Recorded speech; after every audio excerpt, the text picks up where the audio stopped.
push, Mr. Pollard, push. And again, push. No, breathe normally, breathe as we talk. That's right. All right, here it comes.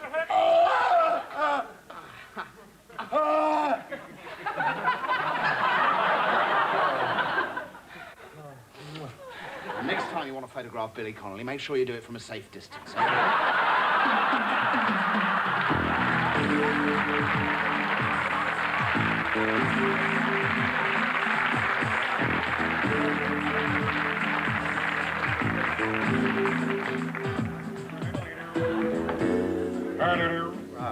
Seen you in here before? Good evening. No, I was just passing, so I thought, you know, Well, hop in. sit yourself down next to our Mr. Plato here.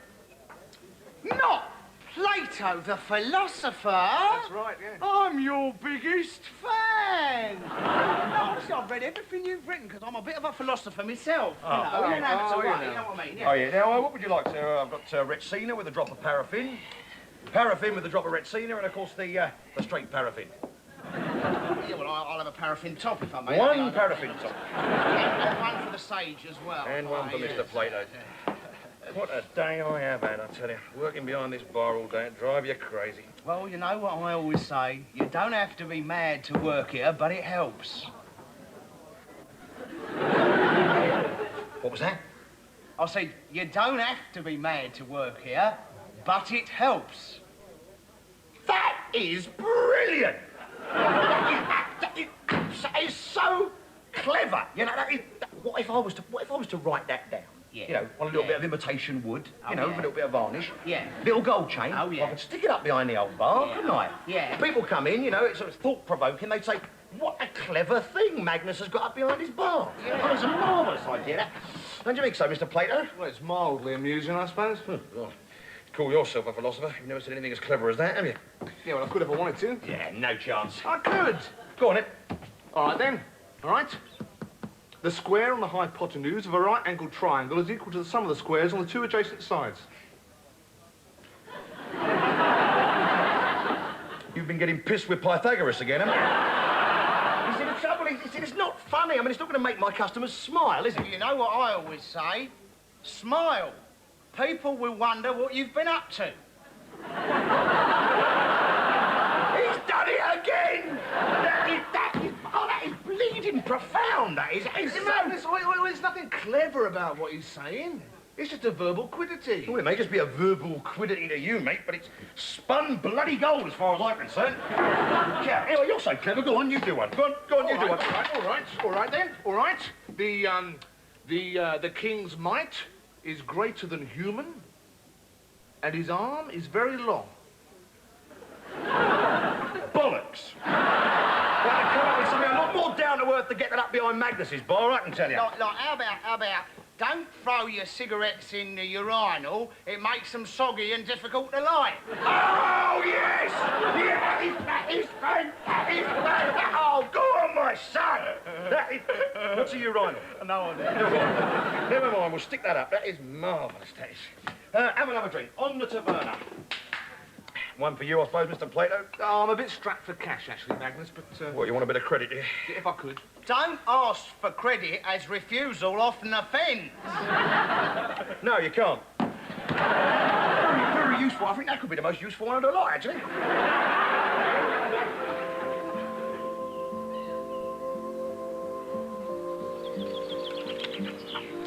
Colour, warmth, and soft tones with just a hint of summer magic.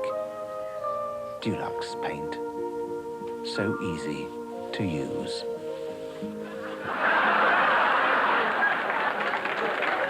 So, with the result finally through, we can now project that information onto a nationwide scale, see how we would expect the parties to fare in a general election. So, starting with Labour, who polled 38%, we transfer that to a general election, and Labour would expect to get a little bungalow.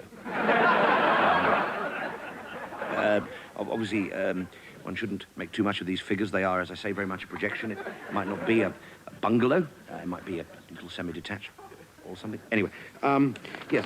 Well, moving on. Anyway, to the Alliance, they with 27% would expect to look something like Mickey Mouse. So we'll move right on to the Conservatives. And their position should look so. Yes.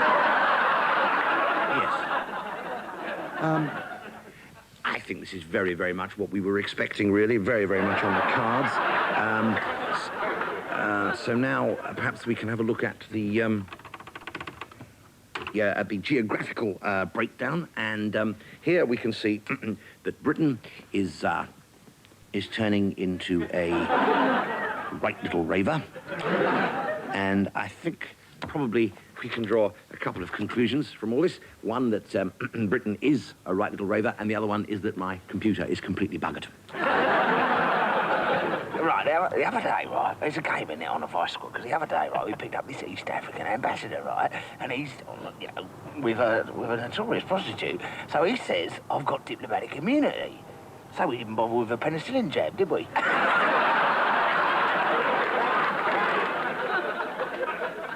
And you join us here at the Royal Festival Hall for the second half of tonight's concert, in which we'll be hearing the first performance of Peter Leander Bruce's new work, Concerto for String Quartet and Next Door Neighbour. Just arriving on the platform now is tonight's soloist, Simon Bennett Jones.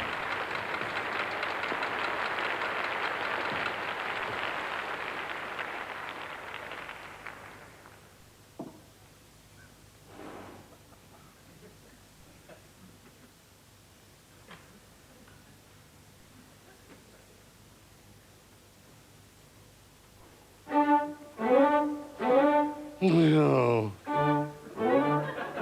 Not again.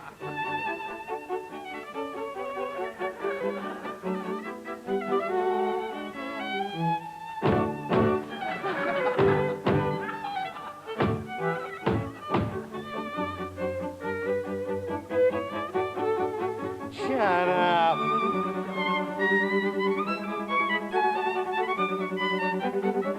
Shut up!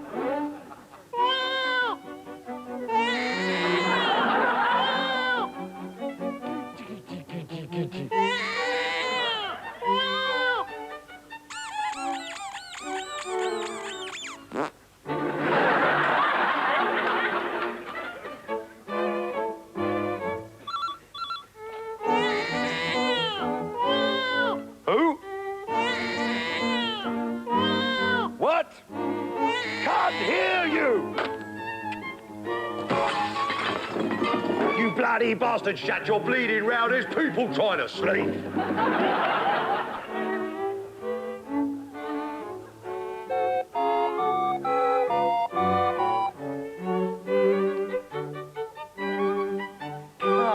Come.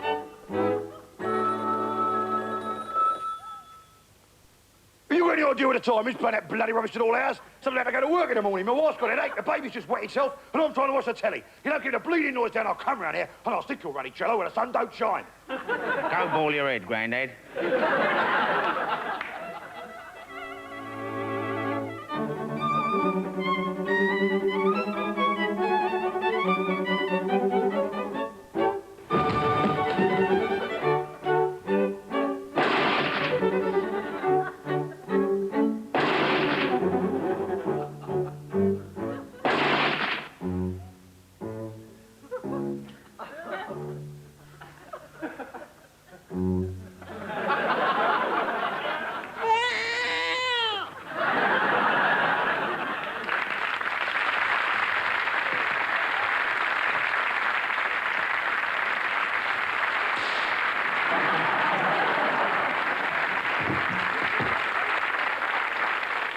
You never know when accidents will happen. Are you prepared to be a donor after your death?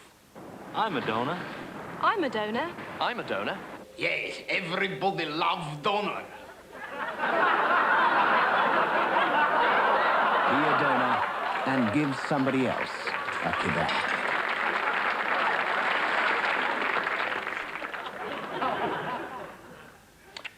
I think I might have my ears pierced. What, full of wax, are they? Okay. Are they full of wax? I I said pierced, not syringed. Oh. Why are you doing that, then? So I can put an earring in it. Oh. The rage nowadays is very fashionable. Is it? What, you mean amongst pufters and pirates and people like that? You see, that's what you see. You show your ignorance, don't you, there? I mean, you are completely ignorant about fashion, aren't you? No, absolutely ignorant about fashionable things. No, Complete I ignorance. am not ignorant about fashion. I'm not ignorant about fashion. I'm not ignorant. I just don't know nothing about it, that's all. Well, exactly. Exactly. But see, those of us who are in the know, Yeah. those fashionable ones amongst us, you Oh, see, yeah. we are fashion conscious. See? Are you? Whereas you're fashion unconscious. Fashion sleepwalking most of the time. Well, how do you know, then? How are you in the know? Well, read the papers, obviously. Oh, yeah. Well, I didn't know they had a fashion page in the Sporting Life. And, well, I keep my eyes peeled, you know.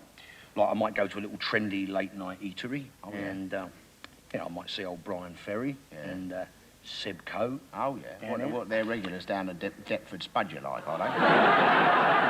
And, you know, I'll see what they're wearing, they'll see what I'm wearing. You see what I mean? Yeah, but, I mean, what are you wearing, then? I mean, you never wear nothing good, do you? No. I mean, you never wear, like a smart jacket or nothing What like are you that. talking about?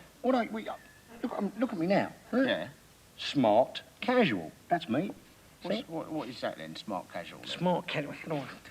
Smart casual, like, you know the footballers like Kevin Keegan. Oh, yeah. Glenn Hoddle. That's right, yeah. You know the kind of clothes they wear? Smart, but casual. Oh, I see. That's the kind of thing I like. Oh, right. What, like sort of white shirts and blue shorts, you mean? No, not the ones they wear on the field. No. Oh, right. The things they wear afterwards for the interviews, Oh, like when they're on that's Question of Sport. Yeah. And all that sort of thing. Yeah, well, and that is smart casual. I mean, is that smart casual like what you're Oh, wearing? well, then? this T-shirt. Yeah. You would not believe how much this T-shirt cost. 50p?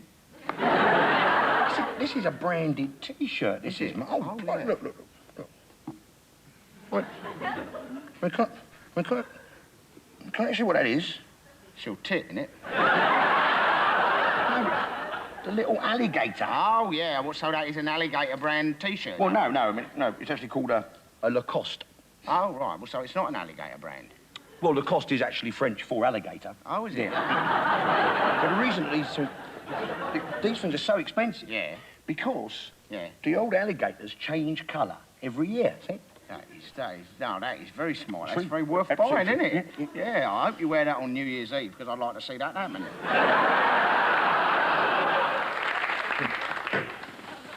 As I said to the PM only yesterday, I don't expect to be standing at the next election.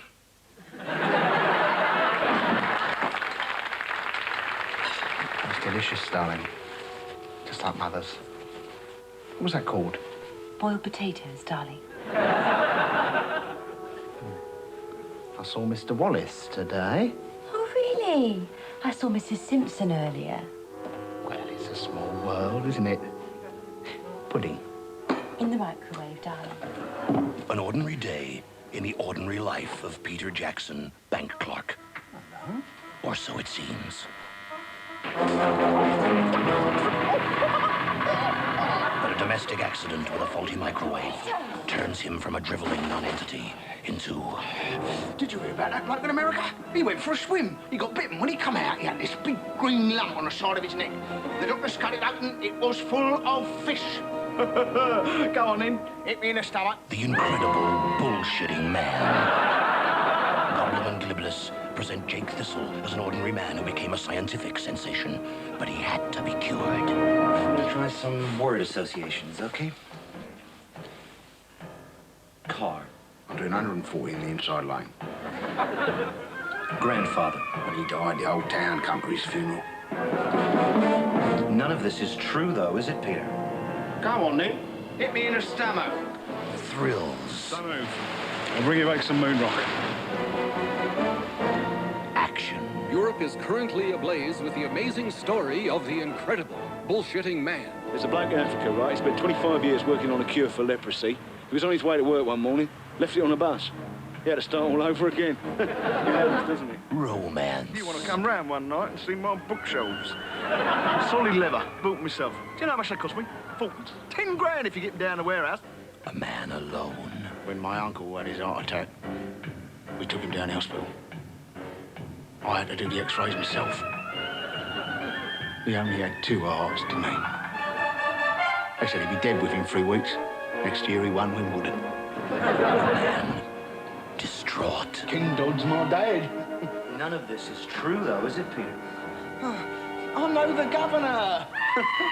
A man torn apart by his nightmare. Turned out to be Prince Andrew. A man advertising shampoo. I use glossy scalp. My mate can drink this stuff, you know. Give me the stomach. He could not be stopped. Oh, went to a great party last night, yeah. Lasted 4 days. Straight up, straight up. There were so many people dancing, fell through the floor, landed in the off-licence, carried on for another week. No, that's right, it's true. Like, straight up. They had to send the SAS to stop it. I'll smack their heads in, all right? The incredible, bullshitting man. Coming soon to somewhere near you. Sterling lost. He was blind when he won his first Grand Prix. Did you know that? The best film that's ever been made in the whole world. Ever. Go on, then. Hit me in the stomach. Do you know what I actually see you in? I see you. Yeah. In an aquamarine, Yeah. double-breasted Italian suit. Oh, Italian. Yep. Yeah. What, you Nice mohair. think? Yeah, you think I look good in that? Yeah, Oh, you yeah. look terrific. Yeah. Terrific.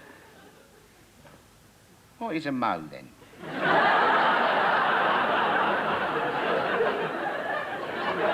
What? Well, like camel hair comes from a camel, doesn't it? You get fox fur from a fox, like, so what does mohair come from, then? What sort of animal is a mo? Well, a mo is, Mo's a very special little animal. Yeah. You find him running about Italy Do quite a you? lot. Yeah. And of course, he's a small little animal Yeah. with very shiny hair. Oh, yeah. In fact, he looks a little bit like an Italian suit. Only without the buttons. Oh, without the buttons. Yeah. You know, like, I think somehow if I was in that ultramarine suit, like, whatever, even if it had just been made from freshly killed mows, somehow, I feel, so it wouldn't, Yeah. It wouldn't be me, you know. No, that's well, you what see, I think, you know. this is right. It takes a lot of effort. Yeah. I mean, I have worked very hard at my look. Have you you? know? Oh, Yeah. Because you see, I think if you put enough effort into it, I think then what happens is that your clothes say something about you. Do you know what I mean? Like, here comes a scruffy bastard.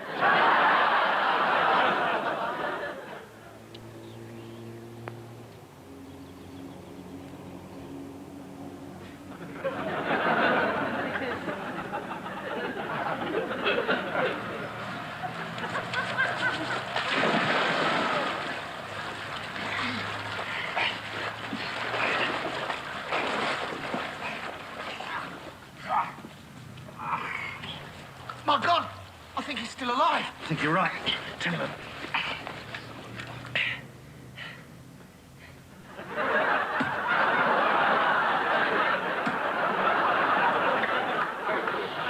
Sir?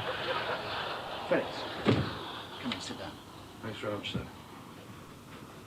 I've read this rescue report, Phillips, so what happened? It was a routine recce flight, sir, east of the Cape, about 5,000 feet.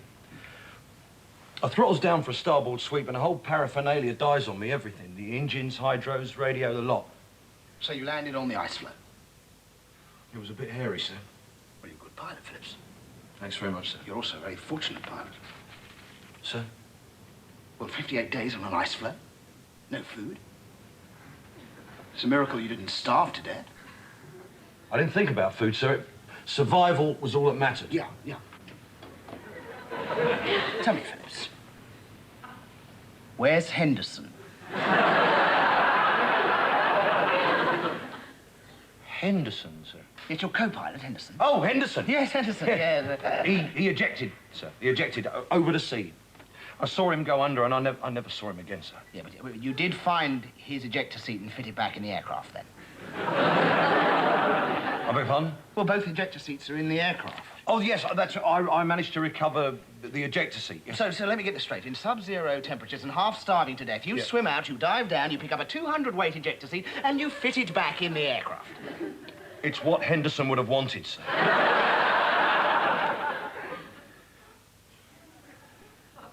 You've eaten him, haven't you?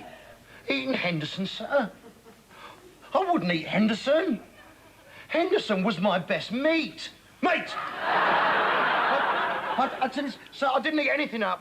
I was starving to death. Look, Philip, starving men have been rescued before, and the first thing they usually ask for is food. Not have you got a couple of Vicidol tablets on it. I was ranting, sir. You were burping, Philip. I didn't eat Henderson, sir, I swear. You didn't. So how do you account for the fact that gnawed bones were found around the aircraft? A penguin. A penguin. I caught a penguin, sir. I see. Well, look, I've been serving in the Falklands for 18 months, and in all that time, not once, no, not ever, have I seen a penguin with 42-inch hips.